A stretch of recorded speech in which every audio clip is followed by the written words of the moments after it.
Welcome to 2025 on Zeros. We're excited to begin this year by interviewing candidate for New York City Mayor Whitney Tilson. Whitney's been on Zeros in the past discussing markets as he's a former hedge fund manager and highly accomplished investor.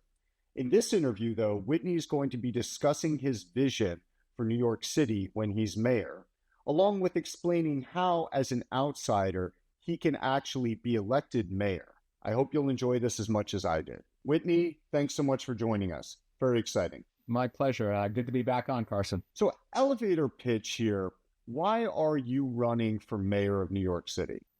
Well, that's the first question I always get, and it's an excellent one because I'm not a career politician, and I generally respond by asking my audience of New Yorkers three quick questions in response. First, I ask for a show of hands. Raise your hand if you think the city is headed in the right direction. Second question is raise your hand if you think you are getting excellent city services commensurate with the very high taxes that we all pay. And thirdly, raise your hand if you think the change candidate that the city clearly needs to turn it around and get it headed in the right direction is likely to be a career politician with no business experience whatsoever. And I have yet to see a hand raised among the many hundreds or even thousands of New Yorkers that I have asked those questions to. So in a nutshell, that is sort of the first answer to why I'm running. Interestingly, I was in a taxi last night with an elderly African-American woman, 72-year-old named Edna, who's been in the city for 52 years, moved up from South Carolina when she was 20 years old. And she wasn't satisfied with that first answer that I gave. And she said, "But Whitney, why are you running? What's in it for you?" And I was a little taken aback, and I said, "Well, nothing really. This isn't about me. I'm not running because I aspire to higher office or because of the big salary or something like that. I'm running because I want to help my fellow 8.1 million New Yorkers, an awful lot of whom are really struggling right now, and the city isn't doing a very good job of helping them in almost any metric, from keeping crime down to housing to sanitation, you name it." And so I explained to Edna that, I'm sure what you see when you first look at me is some rich white guy from the Upper East Side where she was dropping me off, who she didn't know but has 2 Harvard degrees. That's sort of the first impression. But I said, let me tell you a little about myself, and maybe you'll understand a little better why I'm running, which is I'm the child of Peace Corps parents. I grew up in Tanzania and Nicaragua. And for really my entire life, I suppose I got it from my parents and my early childhood experiences. When I have seen big problems, when I have seen people suffering, when I've seen injustice, I have run into those fires, not away from them. Starting with my first job out of college, and 35 years ago, I was one of the first people to help start Teach for America. All the way through a dozen different nonprofit organizations, et cetera, that I've helped start, all the way through to most recently, I've spent a lot of time and energy trying to help Ukraine fight off the invaders. And I've raised $18 million for Ukraine. I've been there 4 times and have literally dodged Russian kamikaze drones on the front lines. So that answer seemed to satisfy her a little more. So those are the 2 answers I guess I'd give to your question. Okay. So you mentioned crime, but what are the issues that you're most focused on as future mayor? I would cite 3, and we can dive in as deep as you want. So I'll just hit the highlights. First and foremost, I'm a pro-business Democrat. I'm running in the Democratic primary. I'm a lifelong Democrat. But I went to Harvard Business School, and I've spent my career in the business/investing world. And I understand that for the most important thing we can do in New York is grow our economy. I think by 50% in the next 10 years is very doable. And that start drawing people and jobs back to New York, create wealth and prosperity, rising wages, et cetera. Secondly, we have lost 8% of our population in the last 4 years, second worst among the 70 largest cities in the United States. You won't be surprised to hear the only city that's lost more than 8% of its population over that period is San Francisco at 10%. The key reason people are leaving, the number one reason is they simply can't pay their rent. It's an affordability crisis, particularly a housing crisis. And for business people like you and me, the answer is very obvious. It's supply and demand. Going back almost half a century, New York has made it almost impossible to build new housing. So despite losing 8% of our population, we only have a 1.4% vacancy rate. So as mayor, I want to build at least 500,000, if not 1 million new, particularly affordable housing units over the next 10 years. And lastly, you mentioned crime. That's the other big reason people are leaving. The crime rate in New York, actually 5 years ago, pre-pandemic, was among the lowest, not the very lowest, but of the 4 major crimes: murder, rape, felony assault, and felony robbery. New York, on average, among the 38 largest cities in the United States with populations of 500,000 or more, on those 4 metrics was 5th best on average, if you averaged its ranking across those 4 major crimes. In the 5 years since then, all of them have increased substantially, 30 to 50%, and much more so than any other major city. We're now down to an average of 14th ranked in those areas. So we've dropped from 5th best to 14th best in the last 5 years. And boy, I can tell you, New Yorkers can feel that. And so that, combined with affordability, are the primary reasons why people are leaving the city in large numbers. Okay.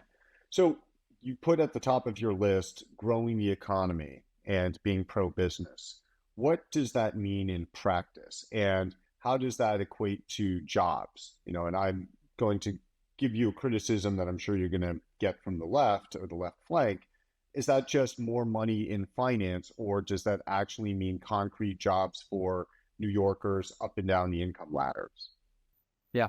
Well, let me start just by saying the bar is so low today. I call it, we've been punching ourselves in the face for a long time. As a simple example, when Jeff Bezos showed up in New York wanted to build Amazon's second headquarters here, it was the obvious location. Facebook was already here, Google was already here, everything lined up.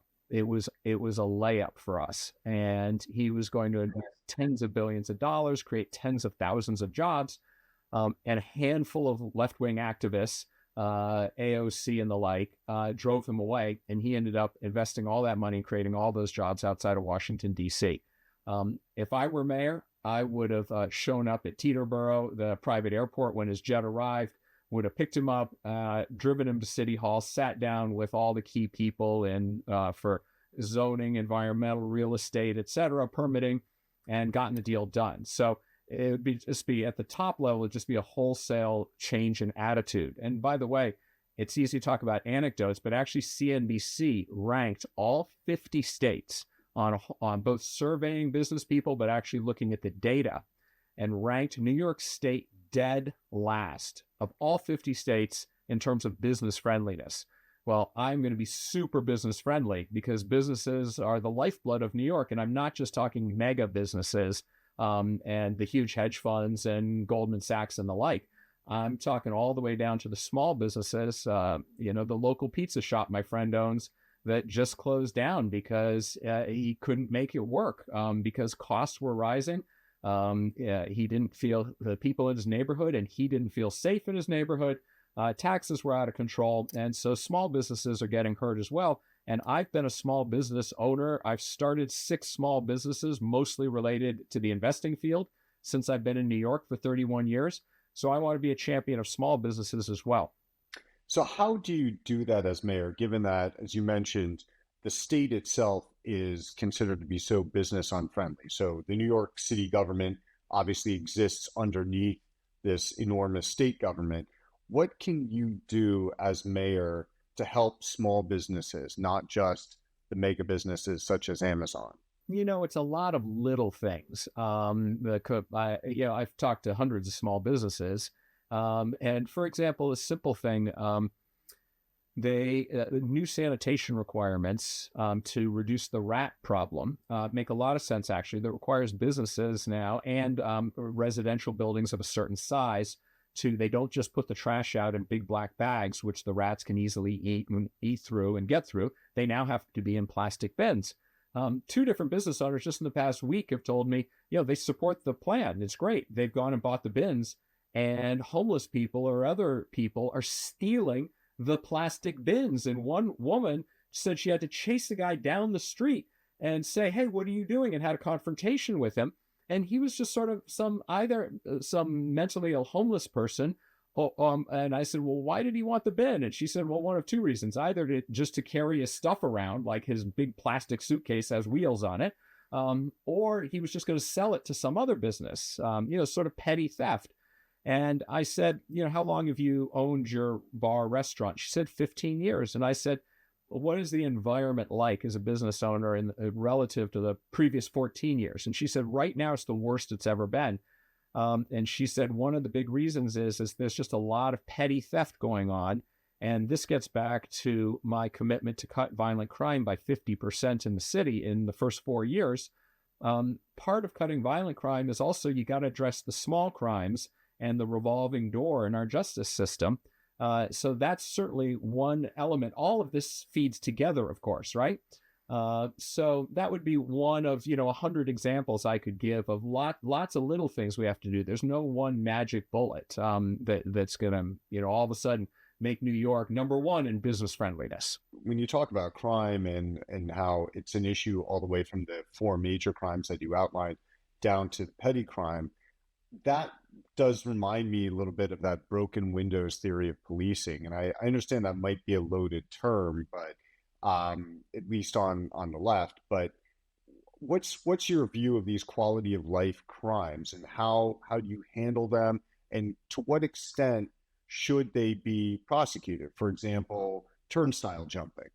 It's very interesting. I learned something yesterday when I was down in Union Station. I saw a guy standing just on the inside of the turnstiles, and he had a sort of an official-looking badge, but it wasn't a police badge, and he was wearing a hat that said security at the top.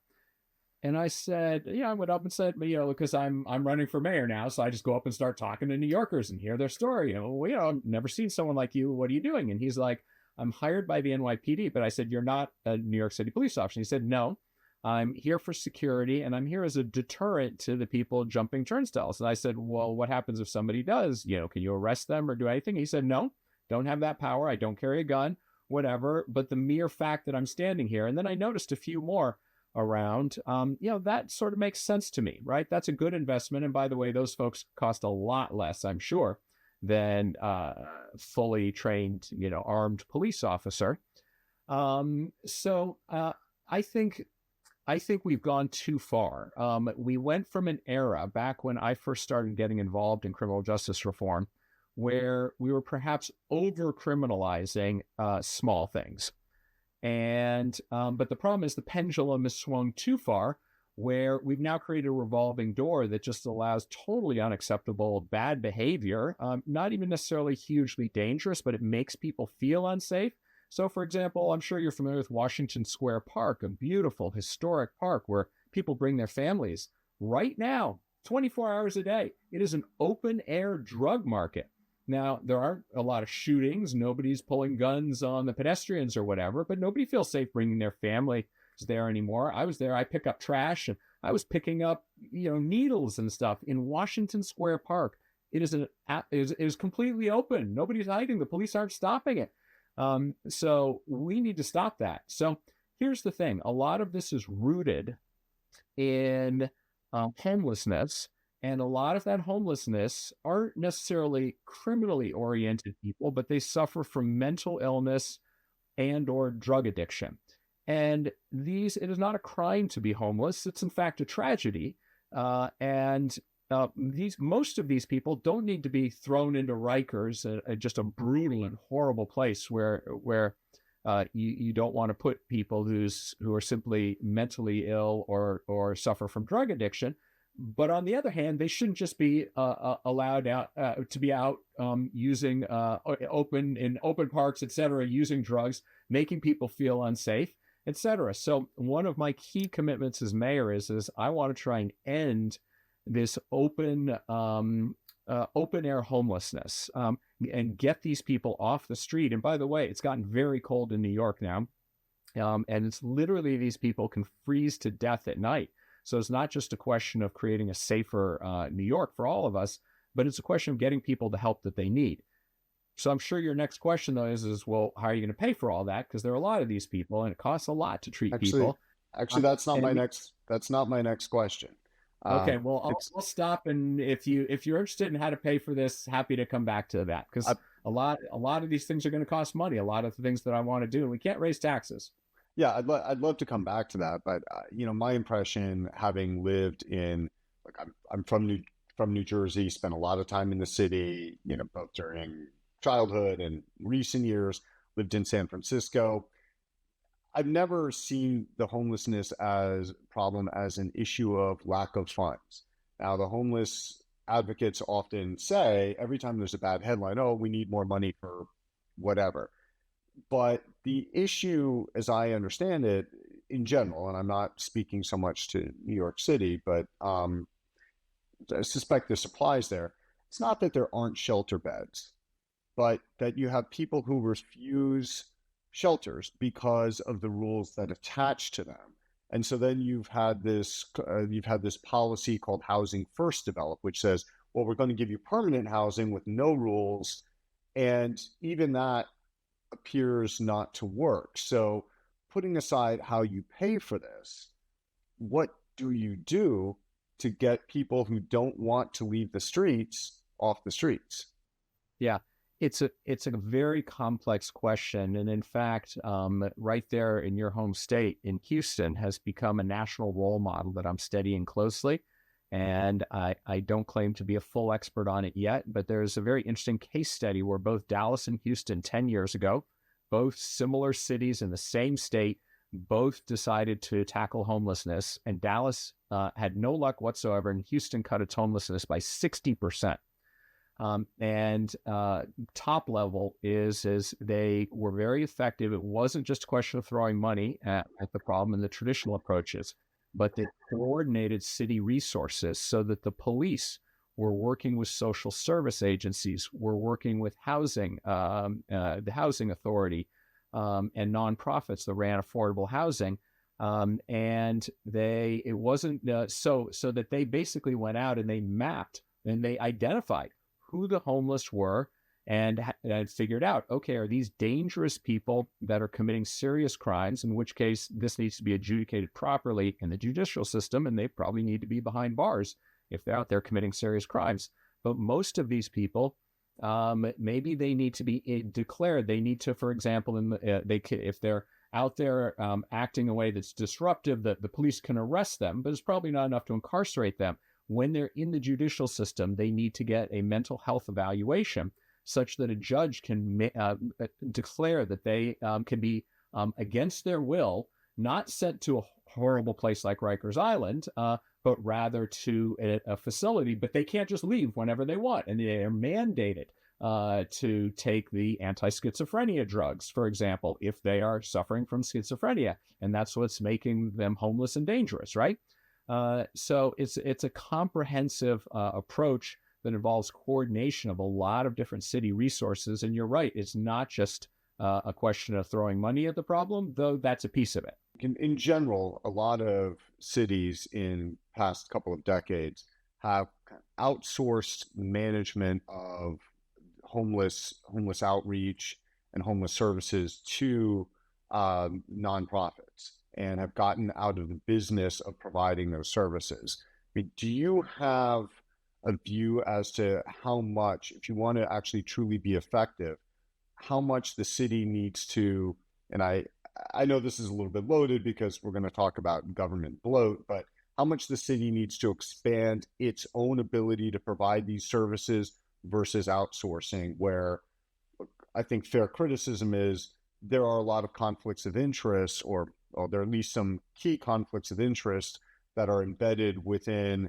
the private sector or nonprofits that work to provide these services? I'll be honest with you. I don't know enough to have a strong opinion on that right now, and I'm not sure I ever will. That's a super, super tricky question. That the answer is it really depends on the circumstances. And it may differ literally from neighborhood to neighborhood, depending on whether there is an effective and reputable nonprofit that operates in a particular neighborhood that the city can outsource to versus another neighborhood. Maybe that's not possible. Let me take a moment to say that I don't consider myself the world expert on any subject. My job, my first and most important job as mayor is, in New York, by the way, has a strong mayoral system.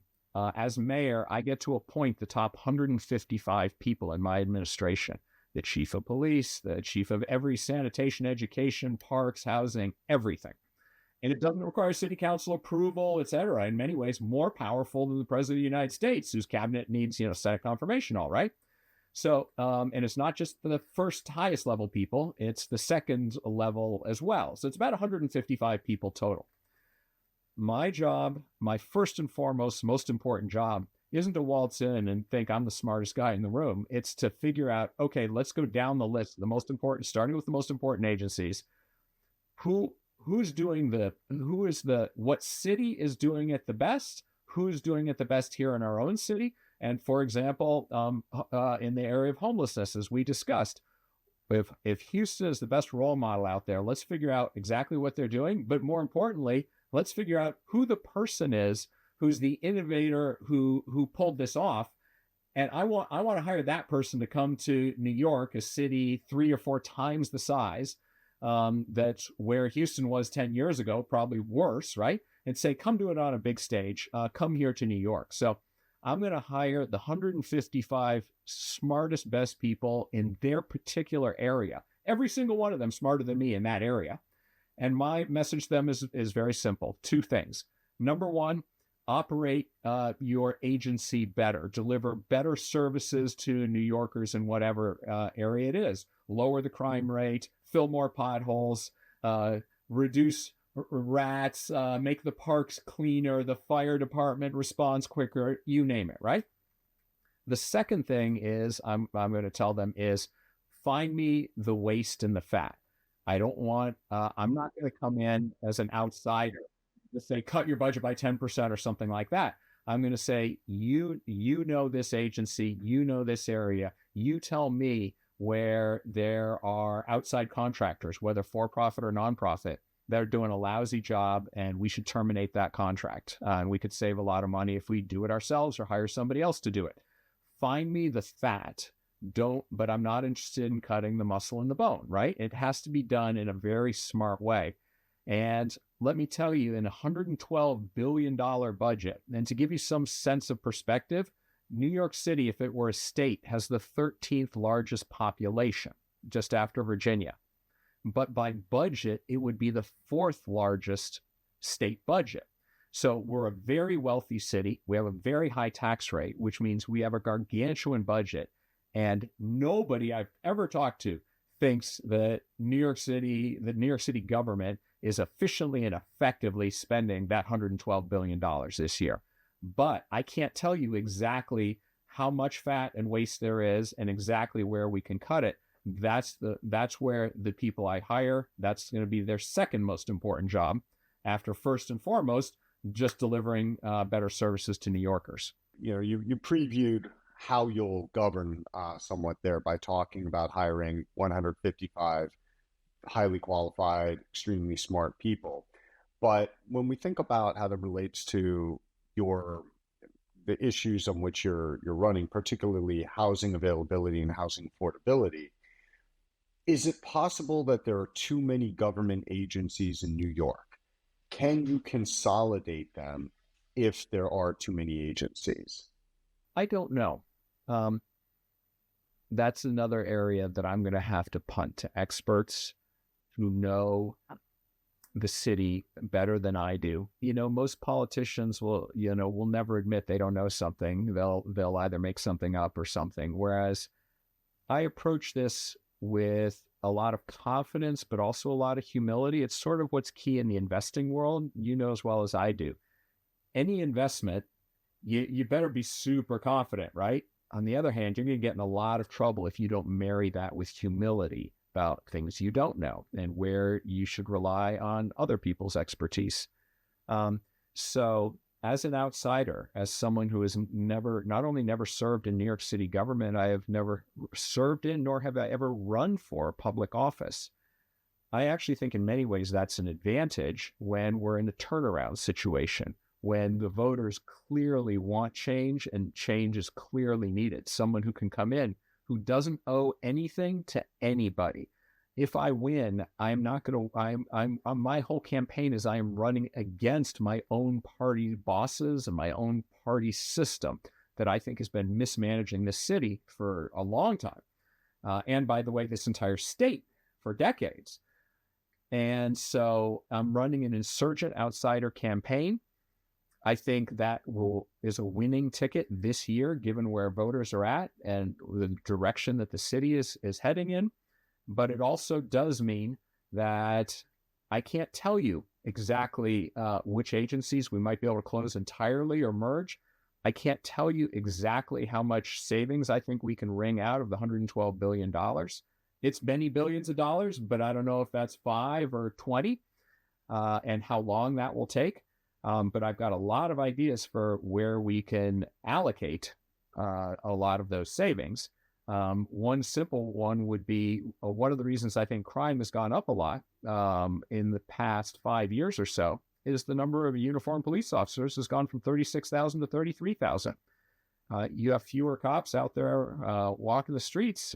Not surprisingly, more criminals are going to feel more inclined. So that's part of the problem. There are also some legislative fixes, and we can dive deeper into how I'm going to cut violent crime by 50% in 4 years, if you wish. But clearly, some more investment in the police department in certain selective areas. Another area I've heard from small business owners is anyone who pays more than $100,000 a year in rent, and that's virtually all small businesses. Anything over $100,000, there's a 6% tax just slapped on top of your rent. And the small business owners say that's killing us. And so I would, out of the savings that I think we can squeeze out of the government, I would like to at least selectively get rid of some of the most onerous and punitive taxes, both on individuals and businesses. A third area that I've already mentioned is it's going to take some money, and not just money, but it will take some money to end or at least greatly reduce the street homelessness crisis that we have in the city. So yeah, I'd love to dive into crime. We touched on it before, but how do you reduce violent crime? And, I also, New York has become famous, maybe not so much under Mayor Adams, but there's predecessor de Blasio famous for bad relationship between City Hall and the police force, with police notably turning their backs on de Blasio as he spoke. How do you attack violent crime, and how do you ensure that the city you're representing the various constituencies of the city without alienating the police force? Well, I'm certainly not going to alienate the police force because I believe the police are the vast, vast, vast majority of them are incredibly hardworking, dedicated, honest, and are deeply committed to their jobs, which are protecting law-abiding citizens and catching bad guys and getting them off the streets. Just yesterday, we were doing some filming with my film crew down in the Union Square subway station, and a pair of police officers came along, and one of them came over, and to their credit, anything they notice that's sort of unusual, it's good policing. Just come over and just say, "Hey, how you doing? What's going on here?" And I stuck my hand out and I said, "Hey, my name is Whitney Tilson. I'm running for mayor. Can I talk to you for a minute?" And he said, "Sure." And I said, "How long have you been on the force?" He said, 15 years. And I said, "What's your beat? Like, is this your area?" And he's like, "Actually, we ride the subway, my partner and I, from here on 14th Street up to 125th Street and back. So we're not just in the stations, but we're actually walking and riding in the subway cars." which I think that's great policing, and that's important given some of the horrific crimes that we've recently been reading about on the subways, and people don't feel safe in particular on the subways. But here was the interesting part of the conversation. I said, so tell me, as mayor, I'm committed to reduce violent crime by 50% in 4 years. And I asked everyone, a police officer all the way up to DAs, is this doable? What's your answer? He said, absolutely. And he said, but the problem is, it's very frustrating when we arrest someone. And then I interrupted and I said, yeah, and then they're released a week later. And he snorted and he said, a week later, they're out the same afternoon. And I said, well, yeah, I hear you. That is a big problem. Police don't operate in a vacuum. If they go out and do good policing and they catch somebody in the act, they use surveillance. There are video cameras everywhere these days. Police very cleverly are using social media to follow gang members. It turns out a lot of gang violence and shootings originate on some beef online. And the police these days are very smart and can monitor this and head off crimes before they happen. But you have to have a judicial system that then doesn't just put a bad guy that they've caught on camera or caught in the act and arrested right back out onto the streets. And so that's a harder question because it's not totally within the mayor's control. Let me give you a short answer, but I can dive deep into any one of these. But there were 6 particular pieces of legislation that were all passed during a burst of criminal justice reform in New York State about 5, 6, 7 years ago when Democrats took control of the state Senate. And they went under names like Raise the Age, Close Rikers Island, Discovery Reform. The big one was bail reform, for example, where New York State largely eliminated its bail system. And happy to dive into any of them because I'm actually very familiar with them because I was part of the coalition that was advocating for every piece of these pieces of these legislation because I co-chaired Central Synagogue's Criminal Justice Reform Initiative.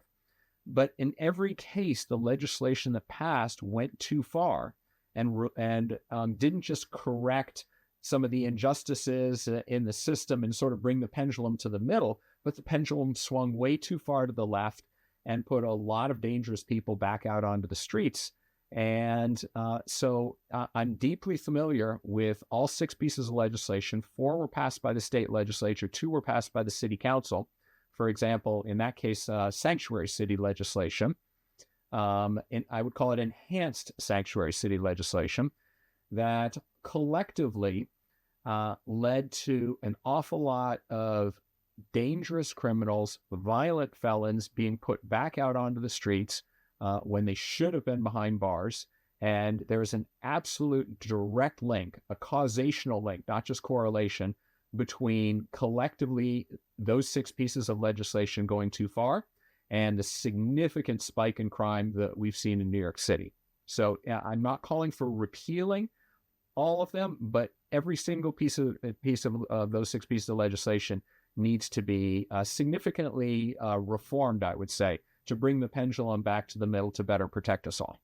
So if you're unable, or at least until you're able to be effective in lobbying for reform of these 6 pieces of legislation, or these 6 different laws, is there anything that you can do as mayor in the interim to make it harder for criminals to just find themselves on the street the same day? Yeah, well, certainly getting the mayor absolutely controls the number of police officers and rapidly getting 10% more police officers back out there. So we're back to where we were 5 years ago. And for example, providing funding for more of those non-uniform police officers that are monitoring the turnstiles, for example, and which are right there at the entrance to the subway system, which has gotten where people don't feel dangerous. I have to imagine there's a pretty high correlation between the people who are jumping turnstiles and the people who might be up to no good once they're underground and on those trains, right? So there's lots of things the mayor can do, but I'm very cognizant that I'm going to have to spend a lot of time and be a clever politician with the state legislature on certain things, with the city council on certain things. And by the way, the 5 DAs that Alvin Bragg in Manhattan, but Manhattan, keep in mind, is only 20% of New York City's population. There are 4 other DAs that also have very large offices and who have a lot of discretion about what to prosecute, what to let go, who to put back out on the streets, what kind of plea deals to strike, etc. But keep in mind, it's not just the DAs, these liberal DAs that people decry, because the DA's hands have been tied by a lot of this legislation. The bail reform legislation, something called discovery reform, has made it much harder for the DAs to do their job as well. So let's go into the legislation that you've talked about, and how do these laws need to be calibrated so that we're not overreacting one side or the other? Let me give you, it would take half an hour to go through all 6 pieces, but let me give you 2 of the big ones where I can give you some vivid examples to bring this to life. Bail reform was a big one, and it's one I fought for, and a coalition I was part of fought for years, but it was always killed in the Republican Senate until that flipped in 2018. We got the legislation passed in 2019. It went into effect January 1st of 2020. And here's the quick overview, which is, in some burst of insanity back in like 1971, the New York State Legislature forbade judges from considering someone's dangerousness when deciding whether to release them pre-trial, right? So let's imagine a guy beats up his girlfriend and he's arrested and he's threatened to kill her. But his case is probably isn't going to be adjudicated by a plea bargain for 3 months, and if he decides to take it to trial, for a year, right? So do you let that person out pre-trial? In which case they might go back out and kill their girlfriend, right? So clearly, every state in the union, except New York, allows judges to look at the fact pattern, to allow the defense attorney to make an argument why he's not dangerous, but the prosecutor and the victim to make an argument that, no, don't let him out because he said he's going to come kill me, and there's very good reason to believe he will. And in fact, I'm not making this up. There was an actual tragic case that occurred after this bail reform bill passed. So the key, though, is it was insane that New York State didn't allow judges to consider dangerousness. However, they had a tool that they could use in its place, which was bail. If they thought the guy was dangerous, they would simply figure out how much money the guy had and set bail at a level that he couldn't meet, and therefore he would be incarcerated and we would all be protected, right? But it was a crude, unfair system where a wealthy, dangerous guy could buy his way out of Rikers, but a poor guy who wasn't dangerous to anybody but didn't have $500 would be sitting in Rikers for months, right? So it was actually a system that actually made us all less safe for that reason as well. So we campaigned to get rid of the bail system, but to do what every other state does, you have to replace it by giving judges dangerousness. Well, you know where this story is going, right? Which is, at the last minute, the far left in my coalition said, you know what, we don't trust those racist old white judges, and more black people than white people are going to be sent to Rikers. There'll be disparate impact is what they call it and all. So they took away bail in the legislation and didn't give judges dangerousness.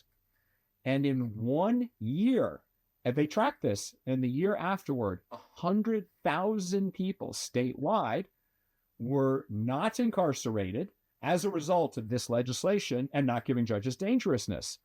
Now, let me give you, so I told you the bill went into effect January 1st of 2020.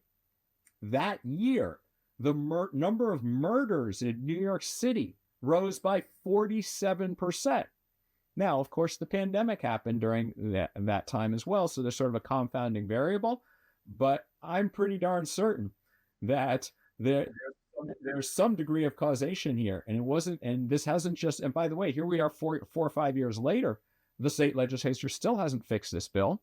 Felony assaults are up 53% in the last 5 years. To be clear, a felony assault is somebody beaten to within an inch of their life, right? Just short of death. That's a felony assault, right?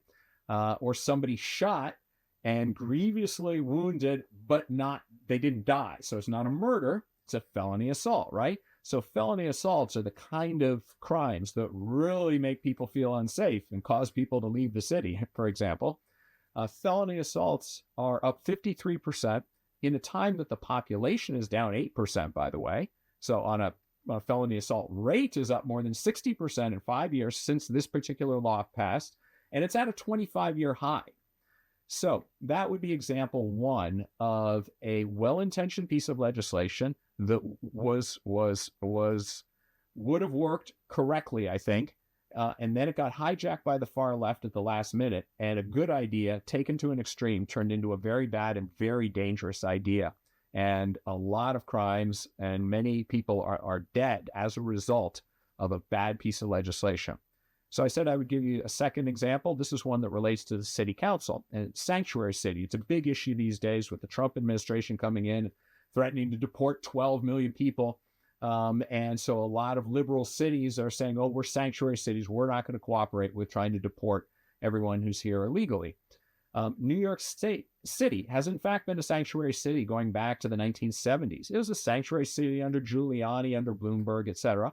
And basically what that meant is that it didn't matter whether it was Biden or Trump or whoever was president, that New York City, if somebody was stopped for a broken taillight and was an undocumented or illegal immigrant, but they hadn't committed any crime, there was no evidence that they were a criminal of any sort, and they were stopped for some minor infraction, or, for example, they reported a crime, that they were the victim of a crime, went to the police station, and said that the police would not say, oh, hey, you're undocumented, we're arresting you and deporting you, right?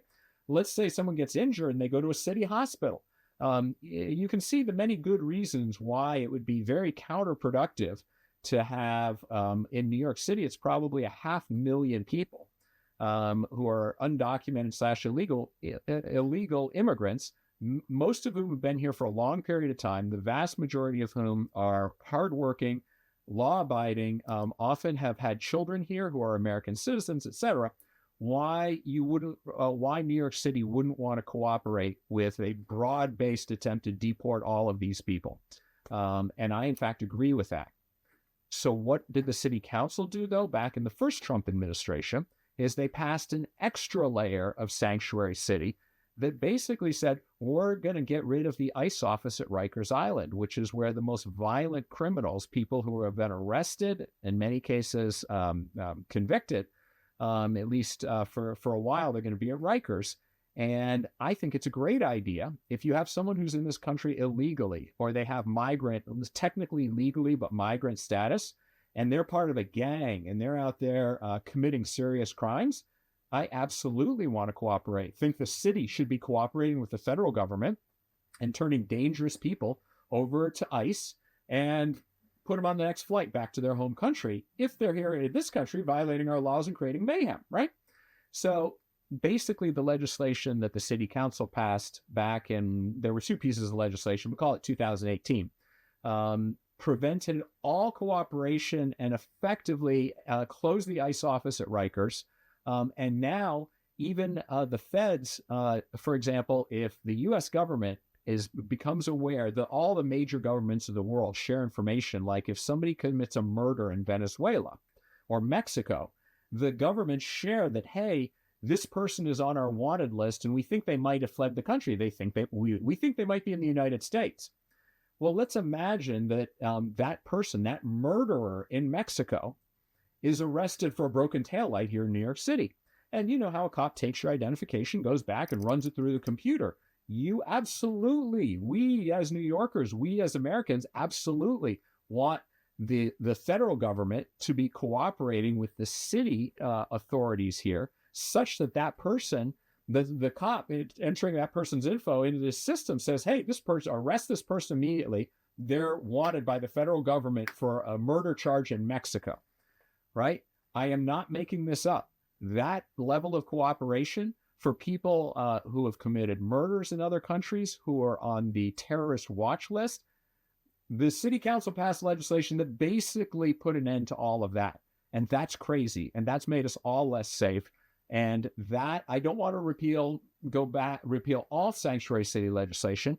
It's the excess enhanced sanctuary city legislation that was misguided and needs to be repealed immediately. Okay, that's very helpful. So that I think dovetails nicely with this other theme that you're presenting, which is that you are an outsider. And so as an outsider, it's going to be a little bit harder to work to at least initially to work these levers and know how to get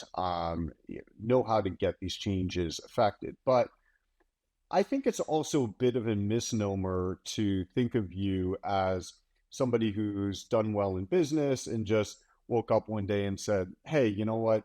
The government's messed up. I'm going to get involved." You've been, as you've alluded to, you have been very involved as an activist in a number of causes. I know also education and charter schools as well. I think it'd be great to hear more about your background um, in business in terms of how that qualifies you to identify and fix problems, but also working within the system, albeit just a couple of steps from outside of it. Yeah, yeah, it's a good question, and maybe I should have spoken a little more in depth in my opening remarks to, maybe help make the case that I'm not just some business person parachuting in with no knowledge of how the political system works, because for more than 20 years, I've been deeply involved in political advocacy, almost exclusively within the Democratic Party. But in particularly, it started with education reform, because as I mentioned, I was one of the founders of Teach for America 35 years ago. And about 25 years ago, Wendy Kopp, who was the founder of Teach for America, introduced me to a guy named Dave Levin, who had started KIPP charter schools, one down in Houston and one in New York City. This was about 30 years ago, in the early days of Teach for America. And Wendy introduced me and took me up to visit the very first charter school, even before there was such a thing as charter schools. The legislation didn't yet exist. And I was inspired by KIPP. I joined KIPP's board and served on KIPP's board for more than 20 years. Just until a few weeks ago, I had to resign when I ran for mayor for conflicts of interest reason. But and what I discovered, though, was, KIPP was, first of all, KIPP, if you haven't heard of it, it's called Knowledge is Power Program, KIPP. They operate now in something like 20 states and have well over 100,000 students, almost 100% of whom are in the poorest neighborhoods, low-income minority students who have the worst public school options. And KIPP schools are public schools, but they operate outside the bureaucracy, generally with non-union teachers, and are massively, massively more effective at educating students and sending them on to and through college, like 70% versus 9%. That would be the difference, for example, here among our students here in New York. But what I discovered, to my horror, more than 20 years ago, was that my own party, the Democratic Party, was trying to pass legislation to kill charter schools or limit their growth or cut their funding. And I said, I don't understand. The Democratic Party is supposed to stand for disadvantaged people and reducing educational and income inequality and so forth. How is this possible? I was horrified. And the answer was very simple. The teachers' unions owned the Democratic Party, the most powerful interest group in the Democratic Party, and they viewed charter schools as a real threat because most charter schools weren't unionized. And when I discovered this, the light went on that, wow, if we're going to fix our school system in general, but in particular, be able to expand amazing public schools like KIPP, we need to fight the political game as well. And so I co-founded with a couple friends of mine something called Democrats for Education Reform. And we put Democrats in the title because we are Democrats. We're not anti-union. We're not trying to bust unions or anything like that. And we do not dispute teachers' right. In fact, we applaud workers organizing and advocating for themselves effectively. But we were very much against teacher union policies that were hurting children. For example, making it almost impossible to fire teachers that were either ineffective or worse, harming children. And so that's what really drew me into the political world. And we what we were looking for were Democrats who were willing to break with the unions and come visit our charter schools and publicly say, I think we should have more high quality charter schools like KIPP. And very interestingly, I'll give you the names that you will recognize of three of the first people we backed 20 years ago: Barack Obama, Cory Booker, and Hakeem Jeffries. We were pretty good at picking candidates. And, there were others like the current governor of Colorado, Jared Polis, Michael Bennet, the senator from Colorado. Colorado is a state we've been active in as well. So we've been active all over the country and at the national level. And that's where most of my initial, at least, political involvement began.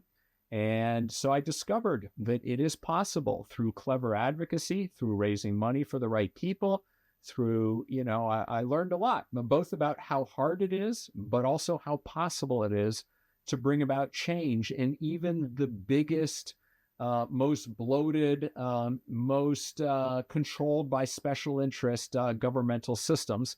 And I certainly plan to apply, all that learning to the job of being mayor of New York. As I recall, your advocacy on behalf of charter schools actually led to a kind of bizarre incident where Elizabeth Warren publicly denounced you. I guess the implication was that you're out of touch. She referred to you as a hedge fund billionaire. And it was I also, wish. right. I know that's, I said, I know Whitney, he's done okay in life, but really? But it was also odd because I think in particular, you and your wife had held fundraisers for her in the past or done volunteer work in her campaigns.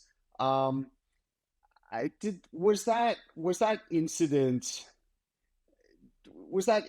in any way, I guess, did it leave a lasting impression on you about the state of the Democratic Party and where moderates sit within it now? Well, let me explain, because actually that incident didn't have anything to do with education reform, but I'm glad you brought it up, because I think to be an effective politician, you have to be very clever with both the carrot and the stick, with sugar and vinegar.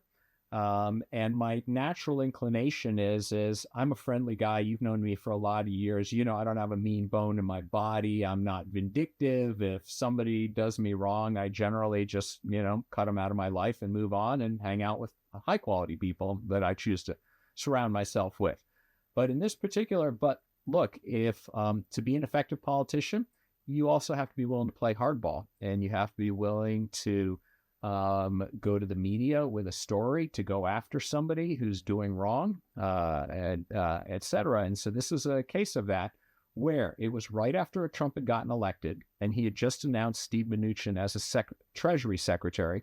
And I got a call because I was a prominent Democrat who had supported Hillary in that 2016 election, and said, well, what do you think of this pick? And my quote was, well, it could have been a lot worse. And that's basically was the quote. And that's how I felt. Like, I was worried that Trump would come in and appoint, I don't know, Sarah Palin as a Treasury Secretary or something, right? Like Steve Mnuchin I didn't know much about him, but at least he was a guy from the finance sector and didn't seem crazy or anything like that. So I was like, okay, I said something, it could have been worse. And Elizabeth Warren somehow saw the quote, and she posted on her Facebook page, which has 3 to 4 million followers, said, quote, no, not hedge fund. She just said, billionaires like Whitney Tilson are what's wrong with America. And I was just floored, because she didn't appear to understand, one, I'm a Democrat. Two, I wasn't praising Mnuchin or praising Trump. It was the most mild, could have been worse. I expected worse from the guy. And bizarrely enough, Elizabeth Warren had been my wife's favorite professor at Harvard Law School. And we hadn't held a fundraiser for her, but my wife had written a check to her senatorial campaign and all. She's significantly more liberal than I am, but generally speaking, we're on the same team, right? We were both very worried about Trump and his election that had shocked us, et cetera. So I reached out. I sort of laughed it off. All publicity is good publicity. My wife, though, was upset in part because she didn't want people thinking we were billionaires because, some charity comes and hits you up and you write them $1,000 check. And people think if they think you're a billionaire, they think you're a cheapskate, that you only wrote them $1,000 check, right? And so she didn't want everybody thinking we were billionaires because we're not even close. So she wrote an impassioned letter to Elizabeth Warren saying, hey, you might remember me. I sat in the front row. I was your eager beaver student. You were my favorite professor. And you've got it all wrong. My husband's a good guy. He's on your team. We donated to your campaign. So please take that Facebook post down, or at least remove the part about my husband. And we were able to get through a connection, some chief of staff of some other senator I knew, got it to her team. And she didn't reply directly. She only agreed to remove the word billionaire. The sentence on her Facebook page read, Whitney Tilson is what's wrong with America. And at that point, I got pissed. I was like, wait a sec.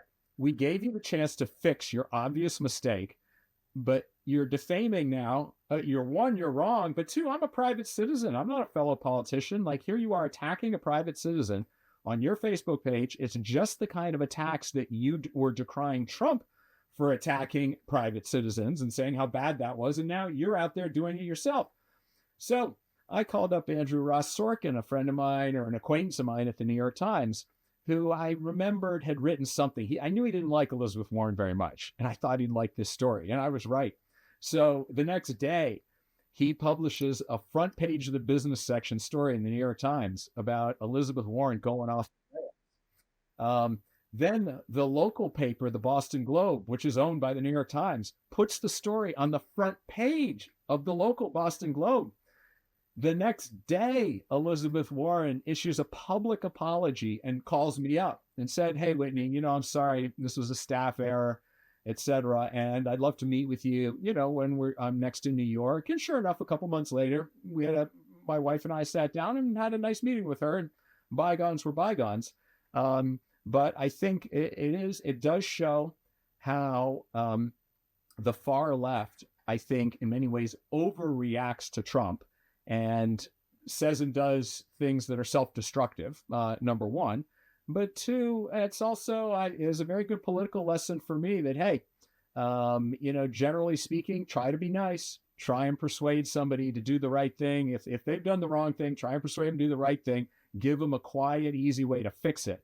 But if it's something important and they're not backing down, I don't hesitate. If somebody hits me below the belt, I don't hesitate to punch back. And I'm going to need to, occasionally pull out that weapon if I'm mayor of New York, though that is, I think, infrequent and is certainly not my style.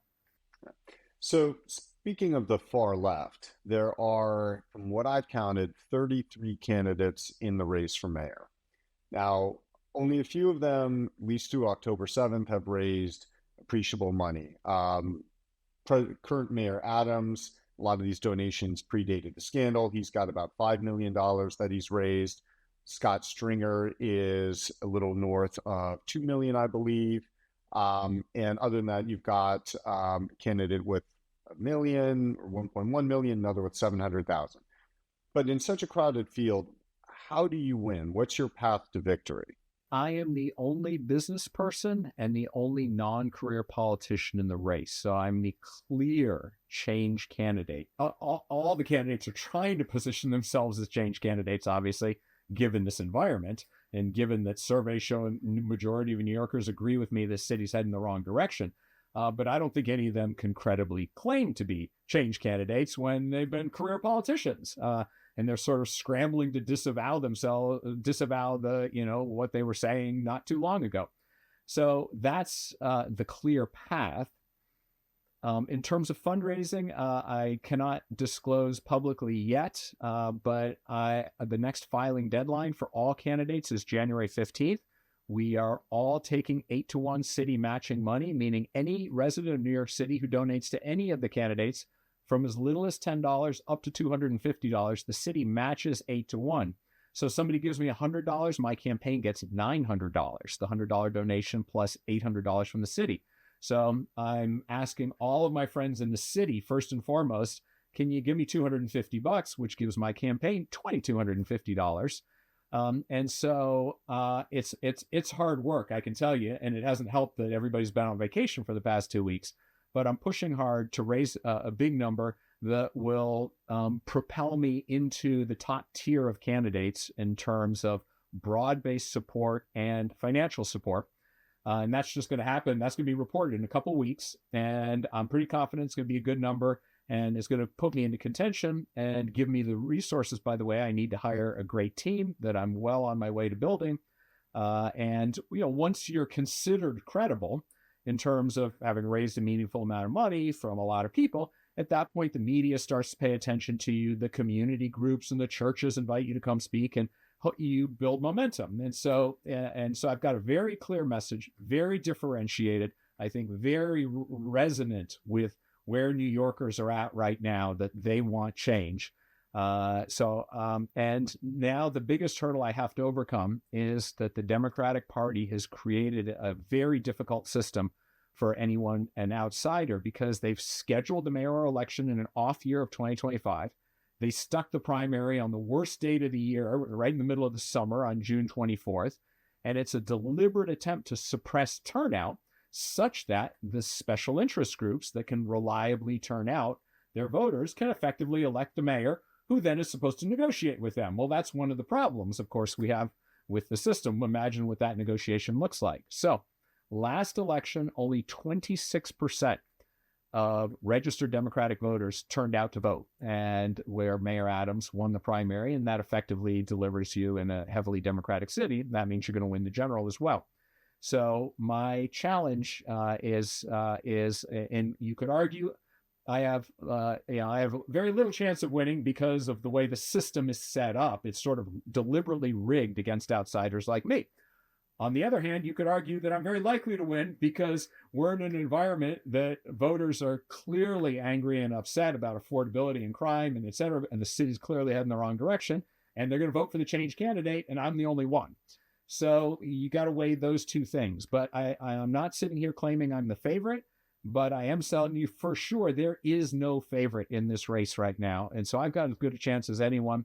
So I'm asking anyone, including any of your viewers, anyone in the country can donate up to $2,100. Just go to whitneyformayor.com is my website. There's a donate link. But in particular, I'm focusing most of my effort on people who are New York City residents, because of the insane, in investing terms, I go to people like, where can you get an 800% instant return on your investment?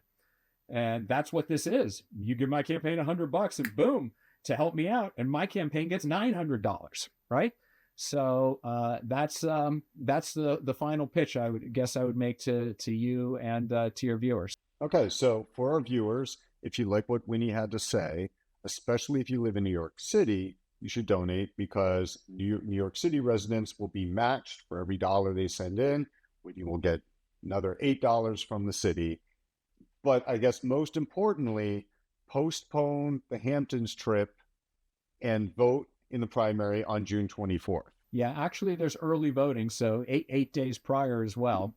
So that's the one little thing they do to make it a little easier for people to vote. But what happens in New York really matters, not just to New York, but New York City is 5% of U.S. GDP, just the 5 boroughs. It is the financial capital, not just of the country, but of the world. And if we are twice the size of the next largest city in the United States, almost 3 times this, that would be LA, almost 3 times the size of the 3rd largest city, Chicago. So New York matters not just to New Yorkers, it matters to everybody. And so that's why I'm asking friends, not just from New York, but around the country, to support my campaign. Great. Well, thanks so much, Whitney. Really enjoyed speaking with you. Best of luck with the campaign, and otherwise, best of luck with the new year. Thank you. You too.